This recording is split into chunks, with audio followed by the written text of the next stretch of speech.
As the editor of your Jewish community publication, I believe deeply in the power and importance of a free and independent press to protect the foundations of our democracy, which include free speech and a real understanding of what free speech means. So I want to very quickly introduce our panelists and we'll launch into the discussion.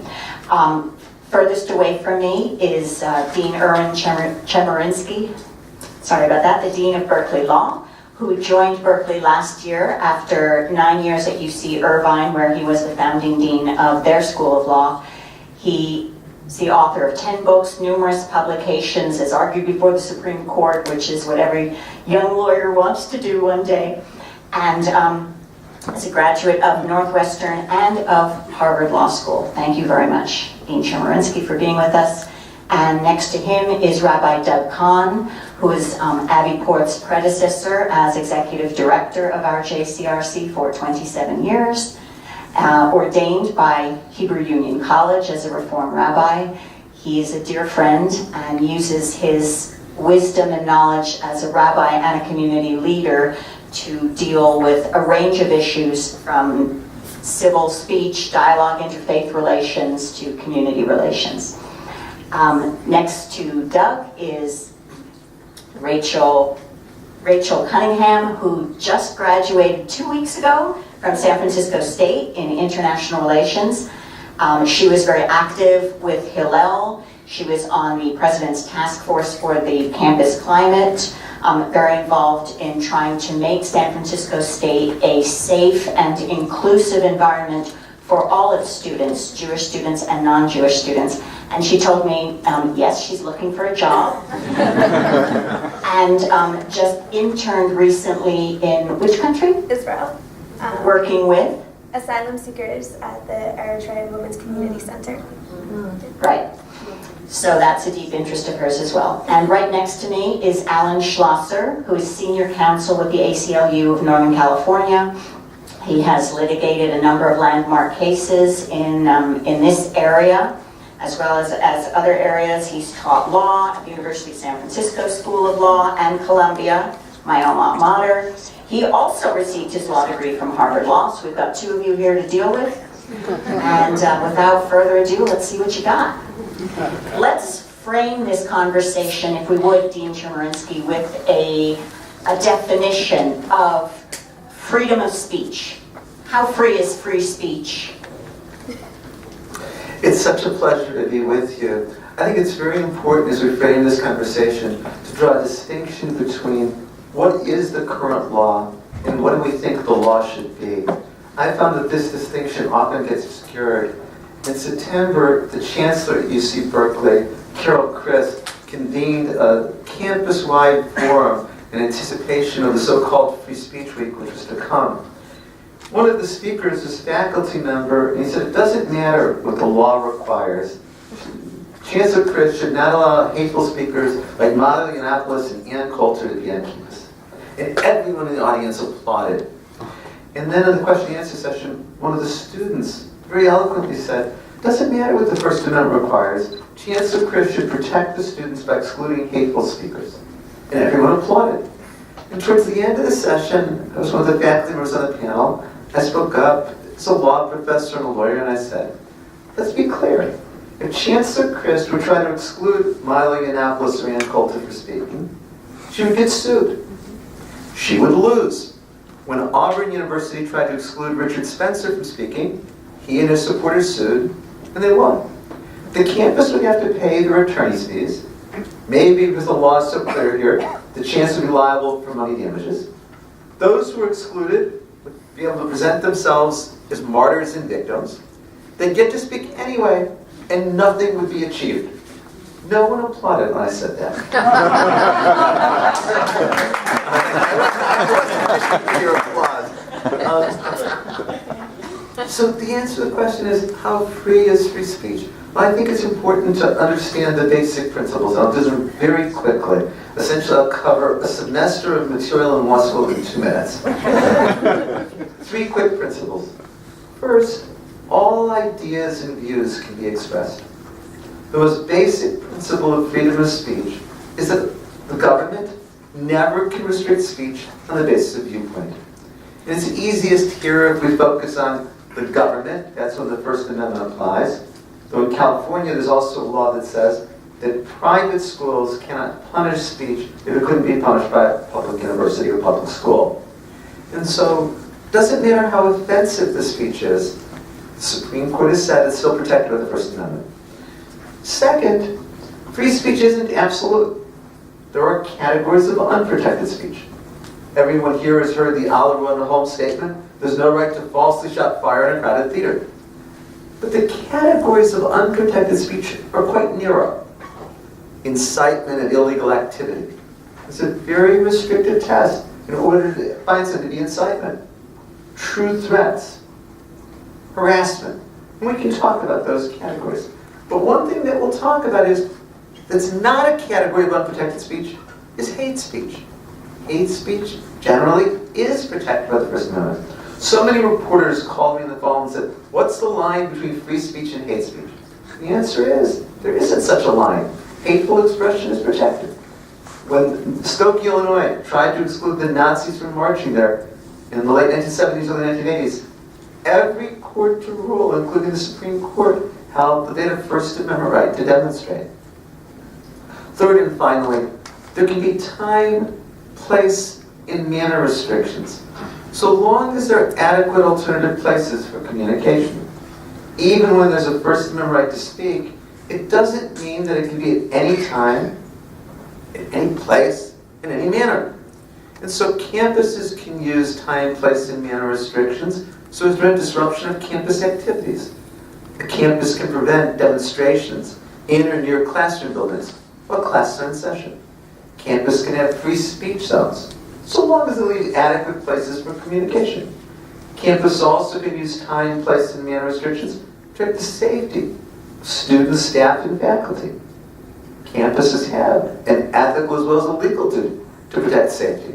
So one of the suggestions I made to Chancellor Christ was when it comes to the most controversial speakers, have them speak in an auditorium where you can require tickets, where there be metal detectors, where it's possible to secure the perimeter, rather than the middle of campus where that's not permissible or possible. And of course, that's allowed because it's a form of a time, place, and manner restriction. So that's my quick summary of free speech principles. Thank you very much. Before we move on, I just want to let people know that questions should be written down on the little white cards. And when you have a question written down, just sort of wave it unobtrusively and it will be collected, and we'll handle those at the end. So let's move from the legal definition that you gave, and with some examples, right to the university. Alan, the ACLU is the foremost defender of the First Amendment, and you yourself have penned, do we still use that verb? Penned several articles.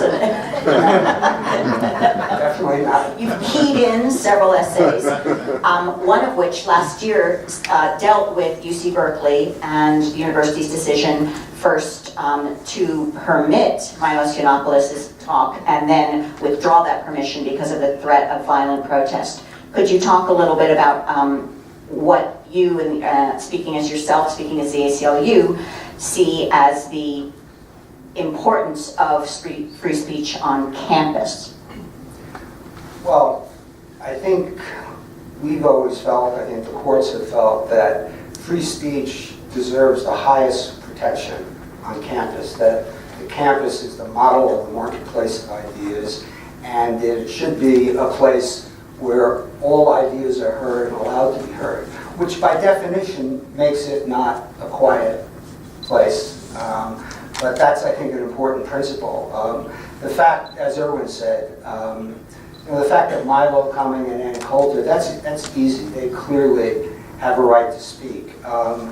What the university should do when the situation escalates and there's violence is not an easy question. I think with the Milo situation, he was invited, and then the speech was called off because they couldn't handle a crowd, some of whom were violent, and people questioned whether they prepared enough.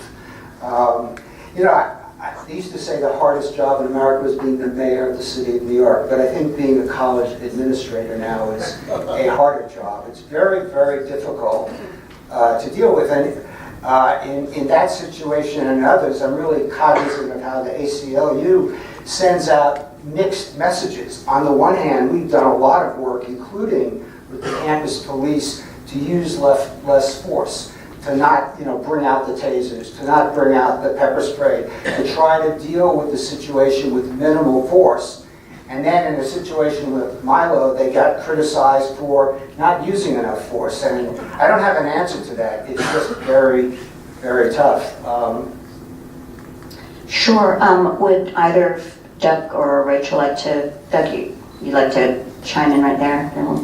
Yeah, a couple of things. First of all, I'm delighted to be here. I've heard wonderful things about this organization, and it's a pleasure to be here tonight. Secondly, on any hard questions, I will defer to Abby Porth. And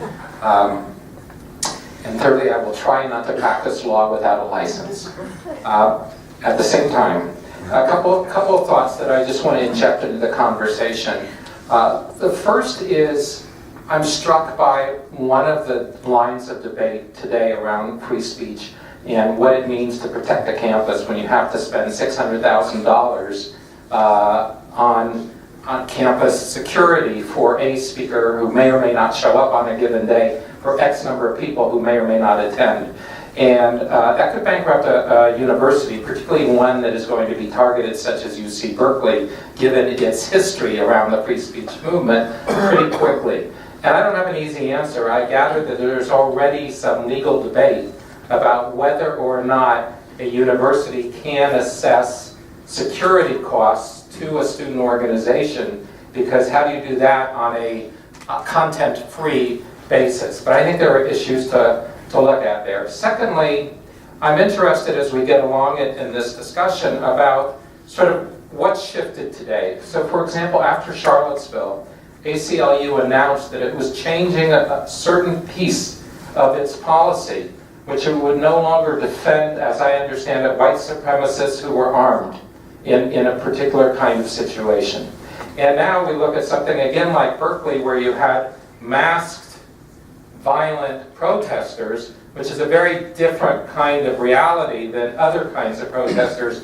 And just what do we do in this tremendously charged environment? None of this, by the way, suggests that there should be a different standard for free speech. I would say that I subscribe to what the overwhelming view is in the Jewish community about free speech. And indeed, and I'll end on this note for now, when we go in and speak to university administrators about the issues of free speech over the years, one of the things we would say when we meet with university presidents is, we do not in any way want you to suppress free speech on campus. And by the same token, we don't want you to develop a case of laryngitis. You too have free speech. And even while hate speech is protected, that doesn't mean that you have to be silent. You can use the bully pulpit on the university campus to loudly and forcefully condemn hate speech and to try and address the climate. And I hope we get into a little more of what that can look like as we talk. I would like to get into that, but I want to turn to Rachel. But Doug, you just said something that you think that the standards for free speech should be the same on campus as in the community. And is that true? I mean, the university's job to keep students safe and to provide a learning environment does it not give them a different responsibility towards the students? Do they not have to balance that need with the demands and the requirements, the democratic requirements of free speech? And I'd love Rachel. I mean, here we are, a bunch of old Jews telling students, what it should be like on campus. What's it like on campus? And what, if you could just respond to some of those questions that have been brought up. I was Jewish. Well, hi. Once again, thank you for having me here. I'm very excited to be able to be the student to kind of speak up on these issues, because I think that's extremely important. Had quite a few things where I'm like, oh, that reminds me of something that happened to me in the 3.5 years I was at San Francisco State. But I think when we're talking about speakers on campus, I can remember very vividly my sophomore year, we had Boycott, the mayor of Jerusalem, coming onto our campus, and I'm pretty sure many of you are familiar with what happened. A group of students stood up and chanted for 45 minutes, and the mayor was not able to speak. and the talk was shut down. No one was able to be spoken to, and there were chants of, "We don't want you on this campus, get the fuck off our campus." Sorry for my language, but, and it was directed not just to the mayor, but we also do believe it was chanted to the students and to the people who were there to listen to Nir Barkat speak, regardless of how they felt about his political career. And we had a university that had a time, place, and manner policy and did not enact anything. We had campus university police standing around, allowing the chants to keep on going, instead of like what Erwin was saying, creating another space, creating a space for those students to be able to have their views heard, be able to speak, and still allow students who wanted to listen to this political figure who asked to come to our campus to speak. And I think that's something that our university failed in, and we are still seeing the university fail time and time again to understand that there is a difference between allowing students to say, "We don't like this," and then excluding students who still want to hear whatever is being said, because that's what learning is. You go to university to be a critical thinker, and you have to hear things that you don't like. You have to hear things that kind of make you tense up, like even nodding along and saying that, Ann Coulter, Milo Yiannopoulos, to me as a liberal university student, makes me cringe, but also I understand that they have the right to speak. And all we're asking is for our university is to do the same thing. And I think, protecting free speech is important, because protecting free speech on the campus allows our students to hear things they don't want and to become more educated, to become more experienced in their arguments, and to become more thoughtful human beings in the future. So I do think that the university has even more of a commitment to protecting free speech, because they're helping, create the leaders of the future, and those leaders are going to have to hear things they don't like in the future. It's extremely important. I'd love to hear all your responses. Sure. And let's go a little bit more towards Israel, focused in on that aspect of the conversation too. 3 quick points. First, there's no constitutional right to bring a weapon to a demonstration. So I completely agree with the ACLU policy here that they're not going to protect the right of people to have clubs or guns at rallies. People don't bring guns to rallies to engage in civilized discourse. No court has ever found a Second Amendment right to bring a gun to a rally. Second, there's no First Amendment right to use speech to disrupt and keep others from speaking. And this goes exactly what you were saying, Rachel. And now to go to Israel, there was an incident at the University of California at Irvine several years ago while I was there, where Israeli Ambassador Michael Oren was coming to speak. And as he began, a student stood up and yelled so he couldn't be heard. That student was escorted out. Ambassador Oren started again. Another student stood up and yelled so Ambassador Oren couldn't be heard. Altogether, 11 students stood up and yelled so Ambassador Oren couldn't be heard before a whole group of students stood up, chanted, walked out, and Ambassador Oren finished his speech. And the response I heard was, well, the students who disrupted him were only using speech. They're, of course, protected by the First Amendment.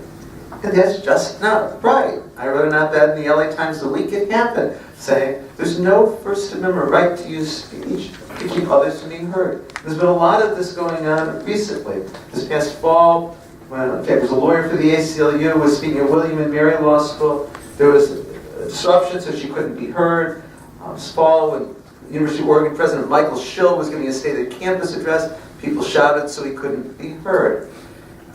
If we allowed that to happen, then the only speakers we'd ever hear from are those where there's not enough people who care to try to silence them. There would always be a heckler's veto. So I very much agree with what you're saying, Rachel. Third and finally, a place where the law is unclear is in terms of the ability of campuses to charge speakers, or more to the point, when a campus can cancel a speaker because it can't afford the security. We know something with regard to the law here. Government officials can't have discretion to set the amount of the fee, so they'd be charging more if they don't like the speaker and less if they do like the speaker. We know that they can't charge so much that would keep a speaker from being able to appear. They can't say to Milo Yiannopoulos, you can speak at Berkeley, but you got to pay $1 million. That'd be like saying to a woman, well, you have a right to abortion, but you got to pay $1 million tax. That would be unconstitutional. But the hard question is, what if the campus just says, we have a duty to protect safety. There's no way we're going to be able to protect safety without spending more than we can afford. What if it wasn't $1 million for Ben Shapiro and Milo Yiannopoulos over a weekend, but what if it was every week over the course of the semester having to pay $1 million? When can the campus say, we just can't afford it? And the law doesn't provide us an answer yet there. The chancellor at Berkeley, Chris, asked me this question in August, and I said, I'm not your lawyer, you have campus counsel, but if I was, I'd say you have to spend a reasonable amount, but no law yet defines what's reasonable. And I said, I think you've got to think about two practical questions. First, what's your stomach for being sued? Because if you deny a speaker because you don't want to pay the security costs, you will get sued. And if you lose, you're going to have to pay their attorney's fees. And second, what do you want your message to be as a campus? And I think she made the right choice saying she wanted the message to be that Berkeley is a free speech campus and decided to pay the cost. So two things in response quickly. One is, I think that it's important to note that, and I'd love to hear some comment on this as well, that oftentimes when we look at the issues on some of these campuses, what we see is a hostile environment for Jewish students. And I think about the limitations in a hostile work environment, where there are very specific kinds of things for protected classes you're not allowed to do, or you're going to create a hostile work environment with continuous severe insults, with the kind of signage, with the jokes, with whatever it is that can create a pervasive hostile work environment.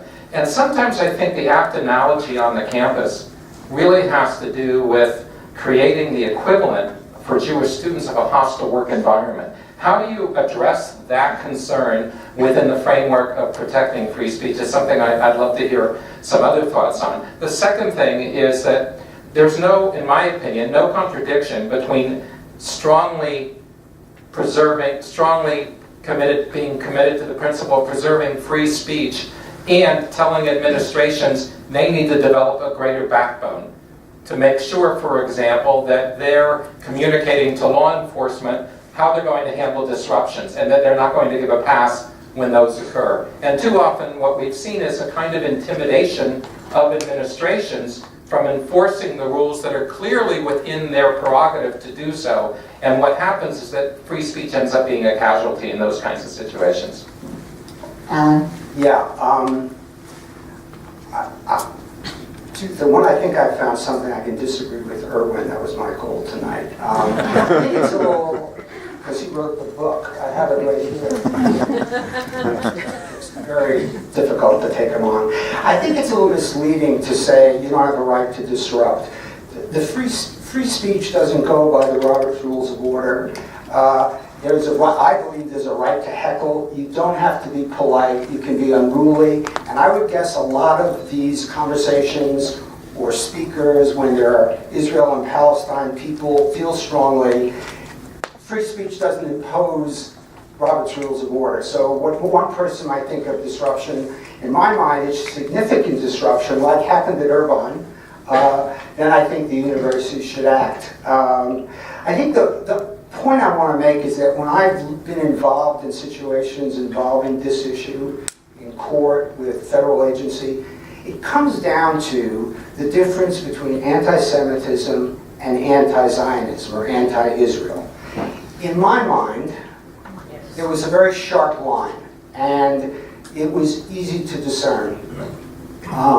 And in the cases that I've been involved in, which includes a few years ago at UC Berkeley, a lawsuit was brought against the university claiming that they were creating a hostile environment for Jewish students. The court dismissed the complaint, saying this was pure speech. Pure speech cannot create a hostile environment because it was about Israel. The same thing happened when complaints were made to OCR by 4 universities, Irvine, Santa Cruz, I don't remember the fourth. OCR? Huh? OCR. Office of Civil Rights, which may be different now that Ken Marcus is the head of it. I expect different policies. But OCR found in those cases that the claims that were made by groups that this was a hostile environment for Jewish students wasn't correct, that it was political speech. In fact, in the incident involving the mayor, the report of which I don't know the facts, it may very well have been so disruptive that it violated university rules. But the university's own study said that it didn't involve religious discrimination. It was all directed at the mayor, and it was all directed about policies about Israel. And I think the law basically agrees with that distinction. You can't invoke the law to protect you unless you're dealing with anti-Semitism. That's what the law protects. And I will say this, though, in both doing the work I've done and thinking about this panel, the line is not so clear. I can see that. If you believe that Israel is absolutely central to your religion and is a religious imperative, then attacks on Israel you feel are anti-Semitic. No one can tell you you're wrong. But I do think that under the First Amendment, a court will draw that distinction. And Rachael, I'd love to broaden this conversation a little bit beyond the protests at a speech and what happened with Mayor Boycott. Last May, Jay wrote a big cover story claiming, using evidence and research and interviews to say that there was an anti-Jewish atmosphere present at San Francisco State. Since then, students have come forward to tell us we went too far, we're exaggerating. You've worked on the University Task Force on Campus Climate. This is an example of the outside Jewish community coming in trying to help. When are we helpful? When are we not helpful? What would you like to see from the Jewish community in terms of helping, supporting, encouraging Jewish students on campus? Well, first I want to address the comments you said about students saying you went too far with the J article. I was actually interviewed for that J article, and I know that the claims that were made are very true and very real. There is an anti-Jewish atmosphere, and I think that it stems from kind of this gap that goes from anti-Zionism to anti-normalization, which then leads to anti-Semitism. Because once you start excluding on campuses, students who are Israel supporters, then you start excluding students who you believe are Israel supporters. The students who people believe are Israel supporters are going to be Jewish students. And so we've seen Jewish students, especially the Jewish student organizations like Hillel, being excluded, especially on San Francisco State. We had the Know Your Rights Fair, a on-campus event last February. And it was put on by multiple colleges of the university, multiple student organizations, and it had administrators and faculty members. And originally, SF Hillel was supposed to be a part of it. And 2 weeks later, we were told that the event was full. And later had somebody come up and tell us tell one of the Hillel staff how uncomfortable they were with the exclusion of Hillel. And then later, we found out that there was kind of a group-wide effort because of certain student organizations that were not comfortable with Hillel's inclusion on the Know Your Rights Fair because of their perceived stance on Israel. Even though SF Hillel has no official stance on Israel, does not ask their students to have an official stance on Israel, many of our students feel every which way, support, don't support, completely confused or completely neutral about Israel, and yet those students were all denied the ability to participate in an on-campus event. So I think that the fact that even our administrators were allowing this to happen and our administration has still not taken responsibility or has not even said morally that was wrong, as the Chancellor of Berkeley did with the cartoon in the paper. She said morally it was wrong. We haven't even had that kind of response. That was an editorial cartoon mocking Alan Dershowitz. Yes. And I do think that there is an anti-Jewish atmosphere, and it's stemming from the top. And so because of this, we have been involved in many efforts to work with the administration, speaking to the administration, and that is involved in many off-campus organizations or just many community organizations. And at times, especially at the very beginning with the near Boycott event, I think a lot of students heard a lot of opinions from a lot of big people, and it was overwhelming and it was frustrating because the situation at San Francisco State is so nuanced, because I personally have never been in any physical danger as a Jewish student, but I've definitely felt uncomfortable and I've definitely felt not welcome in these spaces. And I think many of my friends can agree to that. And I think that, either people are overstating the issues on campus and saying, Jewish students are living in fear, or they're saying, Jewish students don't have any fear. And both statements are extremely damaging to our arguments and to our requests for respect by our administration. And so, having Jewish students stand up and be supported by these, organizations has been really helpful. And, being able to speak with these organizations and having them say, so what do you think? How do you feel? Is really empowering the students, creating Jewish student leaders on campus, and will be a lot more beneficial than creating a solution in, hopefully, the near future. Doug, how do you see the responsibility of the Jewish community to Jewish students on campus and related to free speech? I can only say when I used to work in the Jewish community. But I think, certainly JCRC has, over the years, seen itself having a very critically important role. And it's on multiple levels. One of the things I observed years ago was that, and this came out of and this may be a bad analogy, it came out of my activism in the Soviet Jewry movement, where one of the reasons Soviet Jews were so vulnerable was because of the threats the Soviet government imposed.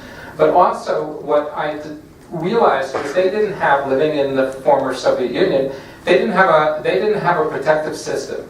They couldn't go to law enforcement, they couldn't go to the media, they couldn't go to counterparts in other communities and the like. And what JCRC and other organizations have done in this country was to build that kind of protective layer by building relationships with each of these key sets of influentials.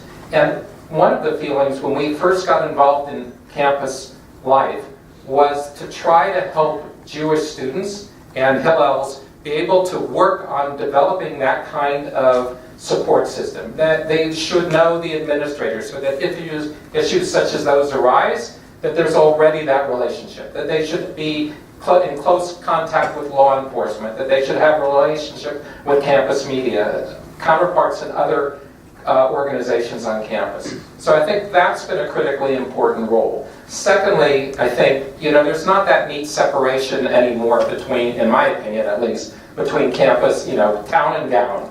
There's a lot of mixing, shall we say, between the two. So I think it's significant when issues do flare up that we go together with Hillel, together with Jewish student leaders, with a strong representation from the Jewish community to meet with administrators and to lay out what those concerns are. And as I said before, much of it is about helping encourage them to develop that backbone that's necessary to recognize that the way these kinds of issues play out on campus, Israeli-Palestinian, Israeli-Arab issues on campus, is somehow very different, much more personal, much more intense than many other kinds of issues that are debated in the campus environment. And to help, frankly, train the administrations to have the kind of sensitivity they need to in order to have an early warning system so it doesn't have to reach crisis proportions and all hell break loose before they suddenly start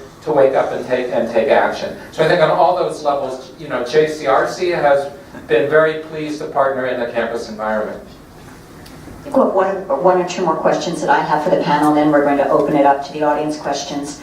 Erwin, you did an interview recently, this week I believe, and during the interview you talked about what you saw as a generational divide at work today in regard to understanding the importance of free speech, particularly on campus. Would you address that, please? Sure. 2 years ago, I co-taught a freshman seminar at UC Irvine, Chancellor Howard Gilman. It was on free speech on campus. We began the first class by posing for our students a real-world example. Exactly a year before, in March of 2015, there was an incident at the University of Oklahoma.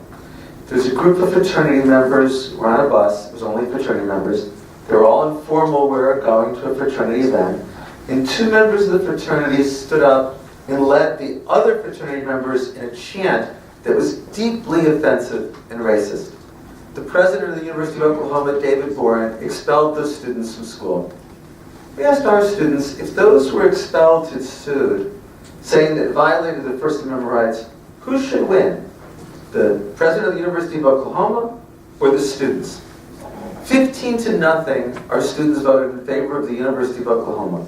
Not one was willing to take a free speech position. Just last week, a professor at the University of North Carolina wrote me and said he started his undergraduate class with the same example. He had 76 students, and 76 voted in favor of the university. Not one was willing to take a free speech position. Opinion polls confirm this. The Pew Research Institute did a survey that found that 40% of undergraduates surveyed across the country believe that campus should be able to punish hateful or offensive speech on campus. Some of this, I think, comes from a very laudable sense of motives. This is the first generation to grow up from a young age being taught that bullying is wrong. They've internalized that message. I also think it's a generation that doesn't know the history with regard to freedom of speech. They don't realize how much free speech has always been integral to advancing civil rights in the groups that they want to protect. It occurred to me at one point that the civil rights protests and the anti-Vietnam War protests was long ago for our students as World War I was for Howard Gilman and me.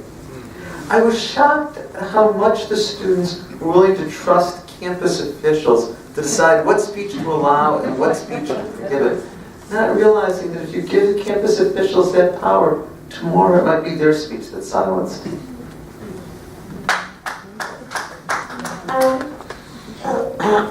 I just wanted Alan to respond to that.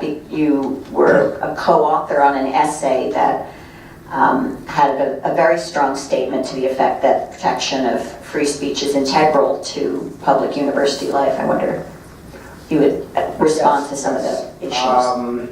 Well, let's see, I'll say two things. If I can say two things? Either of them, I think, is answer that.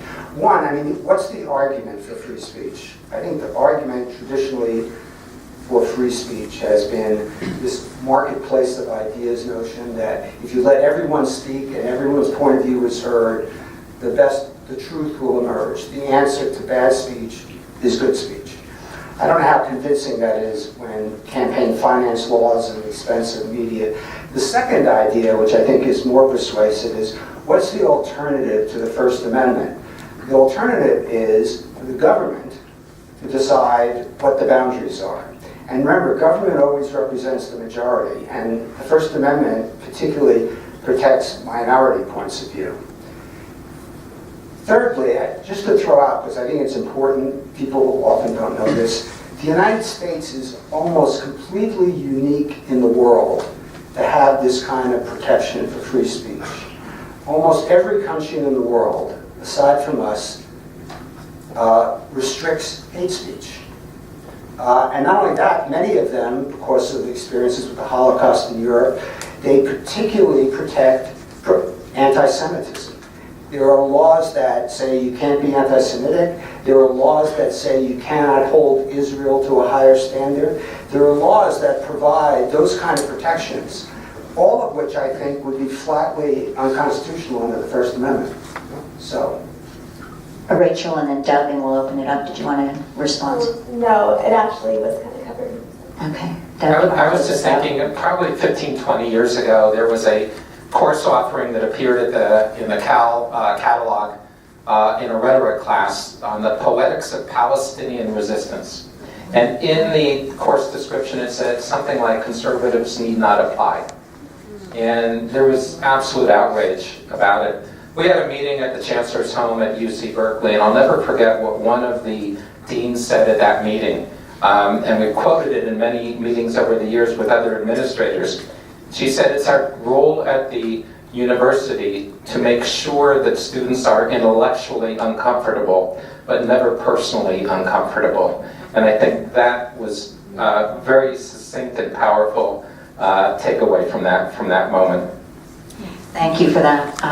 That's a beautiful way to close out the panel part of our discussion. Am I going for these? We have a curated collection here of questions from the audience. Now I'll check your penmanship. When does anti-Zionism cross the line into anti-Semitism? Well, that's a book. Doesn't denying Israel's right to exist or right to defend itself effectively saying that Jewish lives in Israel don't matter? Why is that relevant to the topic? You know what, I think that's too... All right, Alan, you answer. Well, We'll move more into questions dealing specifically with campus. Well, I think statements about Israel being in the Middle East, the Balfour Declaration, I mean, you've all read books, I've read books. It's a tremendous dispute in the world, as we know from the votes in the UN, to rule that those kinds of discussions cross the line, to me, is just wrong. I just think those have to be protected, as painful as they are. So I just want to say, I think crossing the line doesn't mean it's not still protected speech. So for example, in my view, when you attribute to Israel behavior of Nazis, right? So Gaza is Warsaw, the Israeli Defense Forces is the Nazis and the like. In my judgment, that crosses a line into anti-Semitism, and that happens on campuses. That doesn't mean it's not protected speech. It gets complicated. Many years ago at SF State, and you may not know this, Ali, but there was a candidate for student body president, Troy Nkrumah, who was quoted, and it was in the newspaper, as saying the only good Zionist is a dead Zionist. That's a statement that, in my judgment, crosses the line, in many ways. Just as a knife-wielding student who says he wants to kill somebody from the IDF, as happened at SF State, is, I think, crosses the line, whether it's actionable or not. Well, there was action that was taken, although he did ultimately come back onto campus, as far as I know. But nevertheless, there are these kinds of examples that come up that I think cross the line. Which are actionable, which are protected speech? That's a different question. Just because the line isn't always clear doesn't mean that there are times when that line is not crossed. Accusing Israel in a sense of the equivalent of ritual murder, right? Which I remember a cartoon that showed Ariel Sharon taking the blood of Palestinian babies and using it to create a wall, using it to fill in the wall. This appeared in a British newspaper, so it wasn't on campus. Seemed to me to cross the line because it equated Israel's behavior with ritual murder, which is one of the canards that's been used to, frankly, kill Jews over the centuries. So there are times when it definitely crosses the line. That has nothing to do with sharp critique of Israeli policies, which is clearly not, in my judgment, crossing the line. So I also just want to say, I really think that the criticism of Israel is anti-Zionism in its sense, or the criticism of Israel is not a bad thing on campuses, but when you're not allowing other students to speak because you think that they are going to defend Israel, and you're not allowing Jewish students to speak or have a place on campus because you think they're going to start defending Israel, that's also going to cross into anti-Semitism, and the exclusion and the silencing and the kind of ignoring of these students is also, it's preventing a whole group of students from speaking based on their religion and not actually listening to their political beliefs, whether they're pro or against Israel or in between. We have a couple of questions here for the lawyers having to do with what does free speech really mean. Here's an interesting question. What is speech? isn't there something akin to intentional infliction of emotional distress that could invade the definition of speech? Is there a possibility that the right to protections for free speech could be amended to exclude hate speech along those or other lines? I think there's three questions there. First, what is speech? There's a whole body of law there. The important thing to keep in mind is it can also include conduct that communicates. Wearing a black armband to protest the war is speech. Picketing is speech. Burning a flag, the Supreme Court has said, is speech that's protected by the First Amendment, even though it's not verbal. Second, there is the ability to sue for intentional infliction of emotional distress, but the Supreme Court has said it cannot be for speech that's protected by the First Amendment. There are two Supreme Court cases about this. One was Falwell versus Hustler. Hustler magazine had a caricature of Jerry Falwell having his first sexual experience with his mother in an outhouse. He sued for intentional infliction of emotional distress. 9-0, the Supreme Court ruled in favor of Hustler magazine. Chief Justice Rehnquist wrote the opinion to the court. The other was a more recent case, Snyder versus Phelps. It involved, you might have heard of the Westboro Baptist Church. They go to funerals to express a very vile anti-gay, anti-lesbian message. They went to a funeral in Maryland. During the funeral, they were silent, but they held up signs. The father saw the footage on the news where he read the signs, sued for intentional infliction of emotional distress. 8-1, the Supreme Court ruled in favor of the members of the Westboro Baptist Church. Chief Justice Roberts said, what they were engaging in was offensive, but it's speech protected by the First Amendment. That can't be the basis for liability. And the third question you raise is, couldn't the First Amendment law be changed? Of course it could be changed. That's why I thought it important to begin by saying, let's talk about what the law is. We're going to have a separate discussion on what it should be. But I'd be very afraid of changing the First Amendment law. With regard to hate speech, if you look at campuses that have hate speech codes, or countries like Alan says that have hate speech laws, inevitably they're used against the very groups that they're meant to protect. When the University of Michigan had a hate speech code before it was declared unconstitutional, every enforcement action against it was brought against African American and Latino students. When England adopted its hate speech law, the first prosecution under it was against a Zionist group. The prosecutor said under the United Nations resolution, Zionism is a form of racism and therefore punish the speech. Did you know under the French hate speech law, one of the most frequently prosecuted individuals is the actress Brigitte Bardot? It's because they found that her animal rights activism criticizing ritual slaughter constitutes hate speech. We can change the First Amendment, obviously, if the Supreme Court chooses to do it, but I think it would be a huge mistake to do that. Another thing that goes on campus are the boycott, student councils that pass resolutions endorsing boycotts.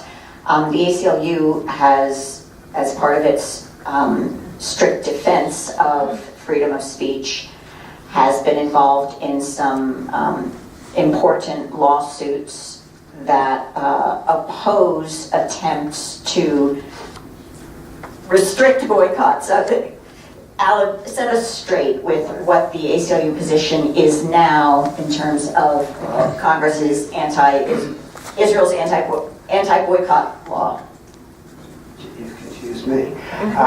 We have filed lawsuits challenging legislation that has been passed in several states, which essentially punishes, sanctions contractors who contract with companies, contractors who support the boycott. You can't do business with contractors who support the boycott.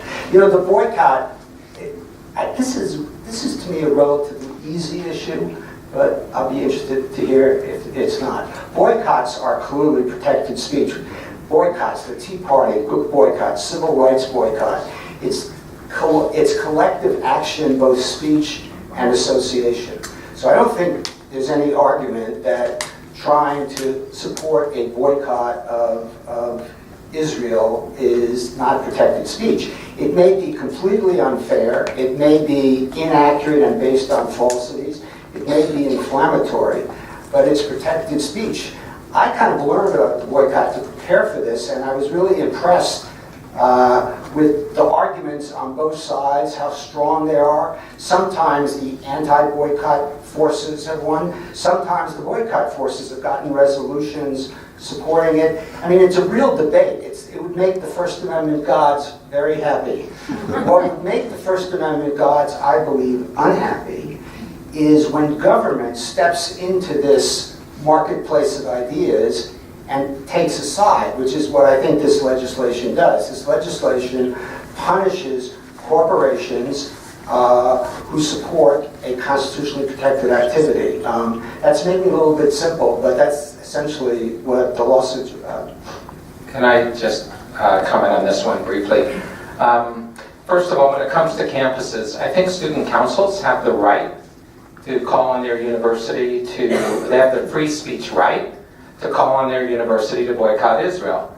I think student government has the right to make really dumb and bad decisions, and that would be, in my judgment, one of them. And it is a case where I think good speech should hopefully challenge bad speech. But I think the reality is for 40 years, our country has had law on the books that make it illegal to participate in a secondary boycott against Israel, which was imposed by the Arab League in the late 1970s. And I don't think that's ever been successfully challenged in the courts. And what the national anti-BDS legislation intends to do is simply extend it from what it always covered to also covering other international required boycotts of Israel, such as would be imposed by the United Nations blacklist or a European Union blacklist. By the way, I will say that some of the legislation that was written over the last number of years, our JCRC, other JCRCs had trouble with, because we did think that in certain cases, at least in draft form, they really would have impinged upon free speech rights. And at the same time, I don't think any organization has been clearer in its opposition to BDS than our JCRC. So we do have to be careful about protecting free speech rights, but also in this case, I think it really is seen as simply extending something that's already been on the books for 40 years. Here's a good question that gets to the distinction, or the possible distinction between the public square, public universities, and private organizations when it comes to deciding how their money will be spent. And it touches on free speech, perhaps. How do you react to campus Hillels and other Jewish community organizations who demand the cancellation of events that include speakers such as Judith Butler, Tony Kushner, other speakers who have come out as anti-Israel, pro-boycott, pro-BDS, etc. Why has Open Hillel had to form to make it possible for Jewish students to hear opposing viewpoints on Israel? Open Hillel was an organization that, I feel awkward talking about this in the room when we had at least one Hillel director here, Ollie Ben, who knows a lot more about this than I do. But Hillel, as a private organization, has said we have the right to decide which events we will fund and which we won't. Open Hillel, which is an alternative organization set up, has said the purpose of a Jewish student organization is to provide as much information as possible to Jewish students. So I wonder if Rachael would take that. I mean, to be honest, I don't have much experience with that. We have a Hillel on campus that is, I'm not going to say open because it is very accepting and has offered and has had speakers from very diverse viewpoints. We have had one voice, I can't remember, it wasn't an event I actually made it to, but my friends were there, and we've had, supporters of both the Palestinian state, we've had supporters of the Jewish state, we've had two state supporters, we've had many speakers, so that's really not an issue that I'm very familiar with. And let me just say, I don't think it's a free speech issue, and I'm curious if somebody else does. Judith Butler, Tony Kushner, they have hundreds of platforms. Nobody, to my knowledge, is trying to deny them a platform. The question, Hillel also has the right of free speech.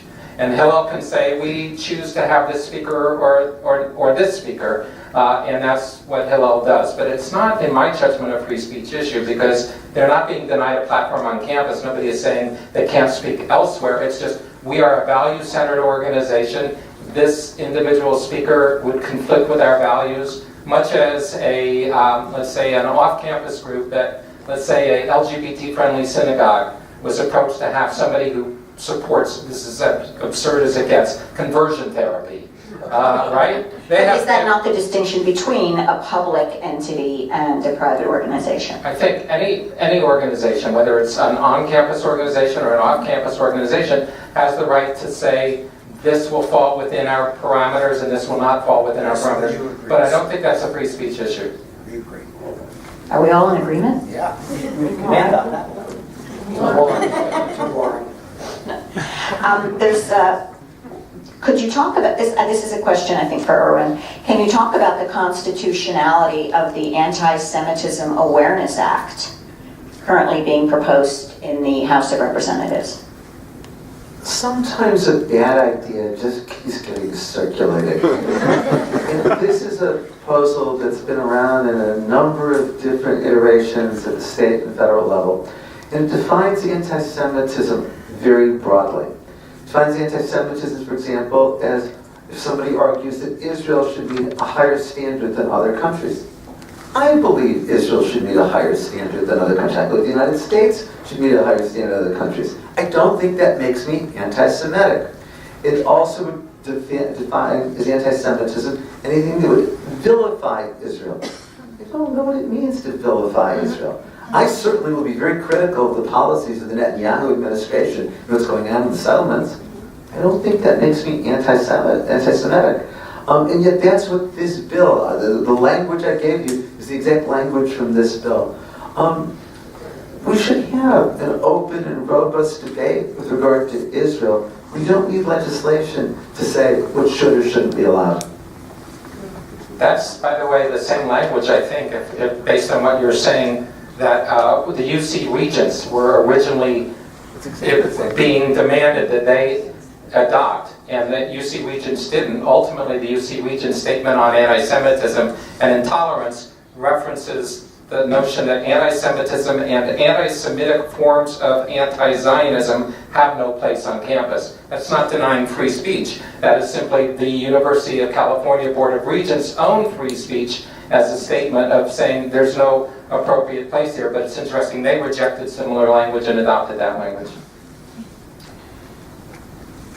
This question really, it builds upon my question to you, Erwin, before about the generational difference in looking at the importance of free speech. And I think this is something you could all answer, be a good ending to the topic. A recent Brookings Institute survey found that a significant percentage of college students think that hate speech should be excluded from campus. What is the significance of this trend if it continues? How can we educate an entire generation on the value of free speech? Take away their cell phones.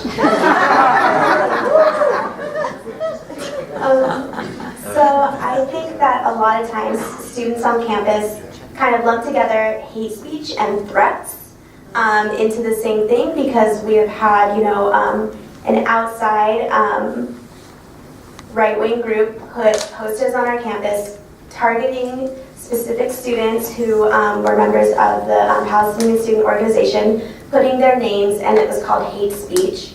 I do not believe this was hate speech. This was a threat and is wrong and not protected under free speech. But I think then, when then students go, well, hate speech isn't free speech, Berkeley shouldn't have been on campus, Hillel shouldn't talk about, Israel unless they're condemning it. And they're trying to lump together these two radically different ideas, versus directly threatening a student or a group of students versus threatening their ideas and threatening their beliefs. And I think it's just talking about that and encouraging communication, encouraging uncomfortable discussions. I really like what you said earlier about, making a student uncomfortable intellectually, but still comfortable personally, because I've definitely been in those situations and I've come out with a very different perspective. And I think, you can't force a student to do anything, but encouraging students to sit in these uncomfortable situations and to say, look, you may be uncomfortable, and if at any time you feel like you are actually unsafe, speak up, But if your thoughts aren't safe, that's fine, that's great, because that will help you in the future, because that'll either make you better at defending your thoughts, or it'll make you more open to other thoughts. So I think really creating that differentiation in what hate speech actually is, because I don't think it's really a clear definition, especially I know it's not really defined on our campus as what it truly is. I think we do a terrible job in our society at civics education. It's not just about the First Amendment and free speech. It's about all of the freedoms that we have. And I do believe that the long-term survival of democracy will depend upon people coming in a much better understanding of the Constitution. And so I think the question isn't just about free speech, but about the much more general issue. Amen.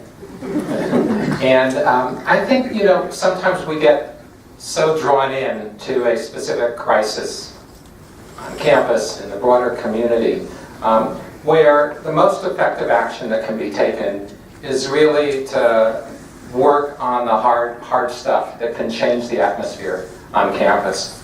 University administrations can be very involved in trying to promote an atmosphere of civil discourse on campus.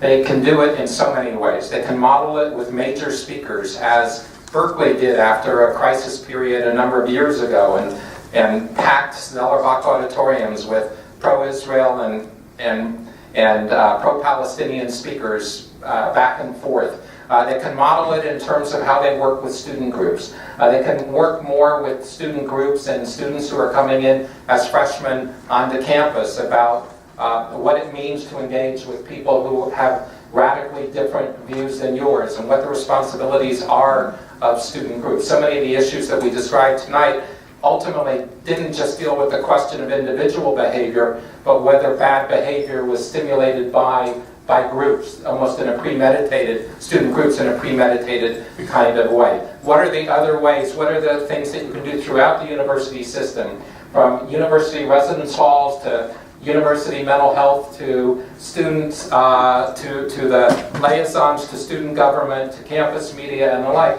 to create an atmosphere that simultaneously promotes and protects free speech and promotes civil discourse on campus, particularly at a time where it's not being modeled very well at the highest echelons in our country. So I think that's critically important from my vantage point.